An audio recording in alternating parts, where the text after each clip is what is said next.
BRS ప్రభుత్వం ఎటువంటి దర్యాప్తు చేయకుండానే ఎస్ఐ అనిల్ని ఎలా సస్పెండ్ చేశారన్నారు బీజేపీ కార్పొరేట్ ఆకుల శ్రీవాణి అంజన్.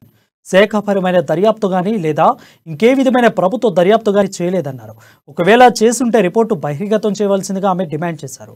ఒక వర్గం వారిని మచ్చుక చేసుకోవడం కోసం ఎస్ఐ రేంజ్ ఆఫీసర్ని ఎటువంటి దర్యాప్తు చేయకుండానే సస్పెండ్ చేయడం ఈ ప్రభుత్వానికి దిక్కుమాలిన ప్రభుత్వం చెల్లిందని ఆకుల శ్రీవాణి అన్నారు. ఓటు బ్యాంకు రాజకీయాలతో ఏళ్ల తరబడి తెలంగాణ రాష్ట్రాన్ని ఏలాలనుకుంటున్న కల్వకుంట్ల కుటుంబానికి రోజులు దగ్గర పడ్డాయన్నారు.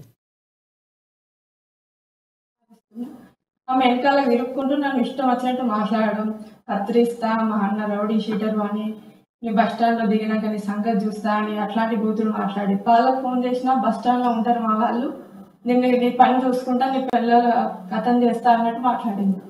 మాట్లాడేసరికి నాకు ఇంకా భయం వేసి నేను బస్ స్టాండ్లో దిగాను. నేను దిగని మా సార్ సివిల్ డ్రెస్ మీదనే వచ్చిండు. సివిల్ డ్రెస్ మీద వచ్చి జస్ట్ నన్ను పికప్ చేసుకు ధమ్కి ఇచ్చి చంపేస్తా పిల్లలని అది అంటే ఏ తల్లైనా భయపడుతుంది. కాబట్టి తన భర్తకి ఫోన్ చేసి రక్షణకని చెప్పి రమ్మంటే